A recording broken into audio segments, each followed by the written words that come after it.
ضرب علی خان نے مولانا خادم حسین رضوی کے بارے میں کہا، خادم حسین رضوی جیسا جاہل پورے جہاں میں نہیں ہوگا. یہ ان کی وفات کے بعد کہہ رہا. لبیک کے کسی وارث نے آج تک اس شیطان کا جواب کیوں نہیں دیا؟ کیا وراثت ایسے مل جائے گی؟ تمہارے نعرے کو وہ شرک کہہ رہے ہیں، تمہارے لیڈر کو وہ مشرک کہہ رہے ہیں، اور تم پھر انہیں چاٹنا چاہتے ہو. نا سمجھ تو لوگ ہوتے ہی ہیں، مگر غداری تو صحیح نہیں. میں جواب دیتا ہوں، اگرچہ وہ مر گیا ہے ضرب علی خان، لیکن اس کے پجاری تو زندہ ہیں جو اب پھر کارواں کو لوٹنا چاہتے ہیں. نورانی کے کندھے پہ سیٹیں لے کر اے بے غیر تو ان سے بے وفائی کرنے والوں، آج پھر تم تحریک لبیک سے بھیک مانگنے آئے ہو. وہ پاگل ہوگا، منافق ہوگا جو پھر تمہاری کسی ڈگڈگی پہ چلے گا. چیتے کی آنکھ لے کے امام رضا بریلوی کی طرف دیکھو. حضرت قائد اہل سنت مولانا شاہ احمد نورانی صدیقی رحمت اللہ علیہ، کروڑوں سلام ہوں اس امام برحق پہ. یہ پورا طبقہ ان کے ساتھ اپنی وفاؤں کا اظہار کرتا رہا. جیسے اب کچھ ٹی ایل پی کے لوگوں کو بڑی وفاداری نظر آتی ہے دیابنا کے اندر، صرف ایک دو سجدے دیکھ کر میں اعلان کہہ رہا ہوں، ان اللہ یؤید ھذا الدین بالرجل الفاجر. یہ میرے نبی علیہ السلام کا فرمان ہے کہ اللہ کسی فاجر سے بھی دین کا فائدہ کروا سکتا ہے. دین کی تائید ہو جائے تو وہ پھر بھی فاجر ہی رہے گا، اس کا فجور نہیں ختم ہوگا. اور پھر یہ جو ٹی ایل پی میں کچھ بگوڑے ہیں، یہ بھی سن لیں ضرب علی خان کا بیان. ضرب علی خان نے مولانا خادم حسین رضوی کے بارے میں کہا، کہتا ہے کہ خادم حسین رضوی جیسا جاہل پورے جہاں میں نہیں ہوگا. یہ ان کی وفات کے بعد کہہ رہا، جس پر پورے دیوبند کو ناز ہے، مفتی ضرب علی خان. اور کہتا اور وہ جاہلوں کا سردار تھا. کیوں؟ کیا وجہ ہے؟ کہتا ہے اس نے اپنا تلبیہ بنایا ہوا تھا. یہ ریکارڈ ہے. خادم حسین رضوی جیسے جاہل پورے جہان میں نہیں ہوگا، اور وہ جاہلوں کا سردار تھا. پھر یہ کہنے کہ اس کے لیے دعا کرے اور دیوبندیوں کا سر نیچے، آپ کا سر نیچے ہوگا، دیوبندیوں کا تو سر بھی اوپر ہے اور ٹانگیں بھی اوپر ہے.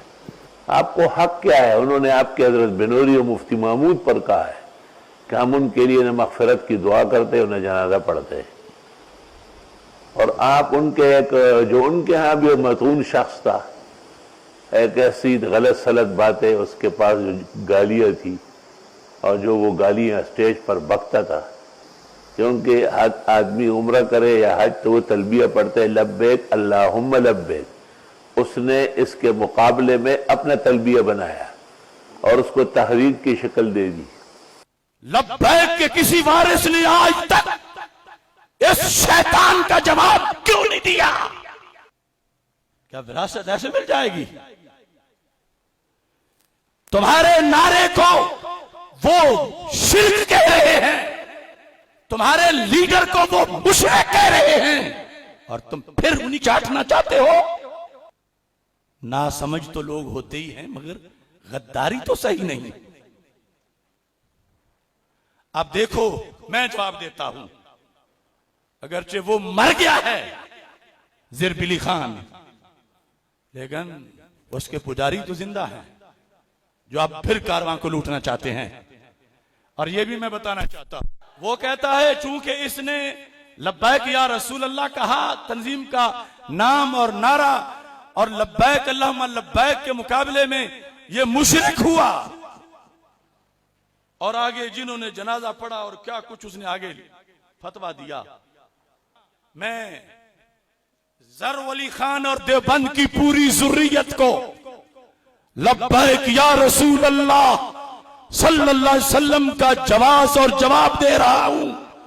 سورج مغرب سے طلوع ہو سکتا ہے، کوئی حیاتی مماتی دیوبندی وہابی یزیدی انشاءاللہ قیامت تک لبیک کے نعرے کا جواب نہیں دے سکے گا. لبیک یا رسول اللہ لبیک لبیک لبیک یا رسول اللہ لبیک لبیک لبیک یا رسول اللہ لبیک لبیک لبیک یا رسول اللہ لبیک لبیک لبیک یا رسول اللہ لبیک لبیک لبیک یا رسول اللہ لبیک لبیک لبیک یا رسول اللہ لبیک لبیک لبیک یا رسول اللہ لبیک لبیک.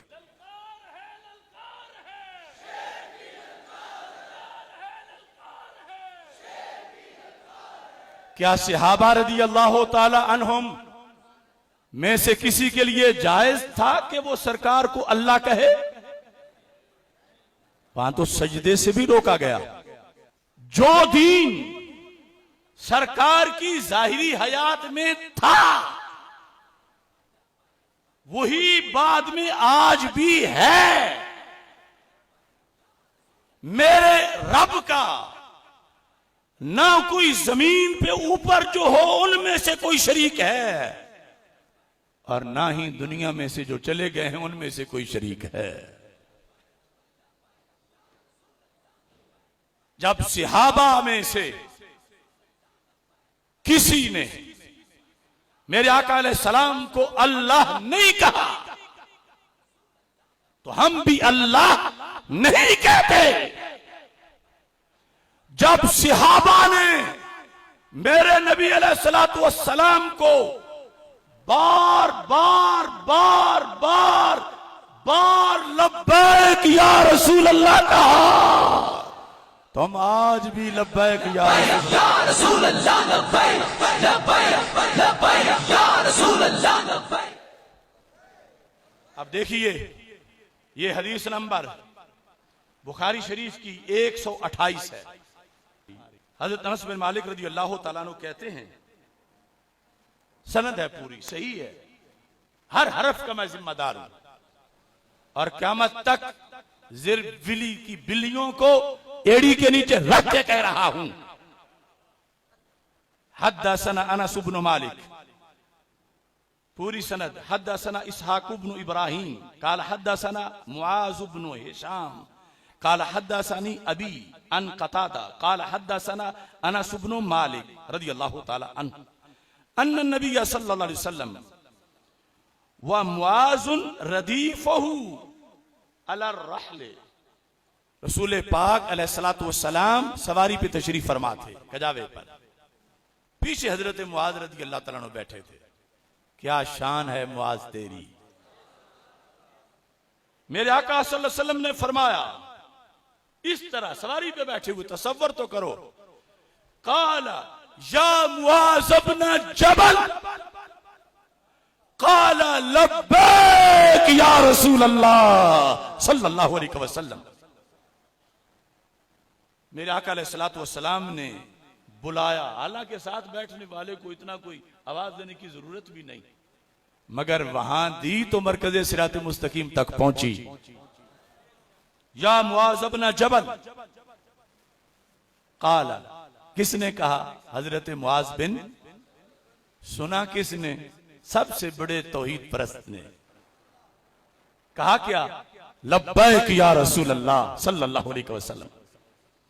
اگر اللہ کے سوا کسی کو لبیک کہنا شرک ہوتا، بدعت ہوتا، کوئی ہلکی سی غلطی بھی ہوتی تو میرے نبی علیہ السلام سے بڑھ کے دین کا محافظ کون ہو سکتا ہے؟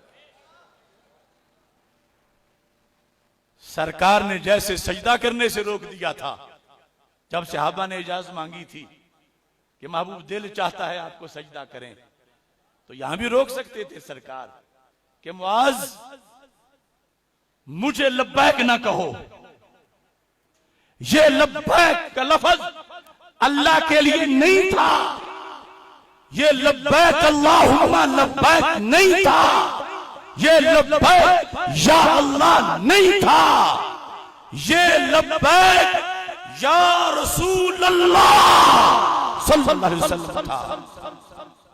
اور ایک بار نہیں 20 بار دیگر صحابہ کا بھی بخاری میں ذکر ہے۔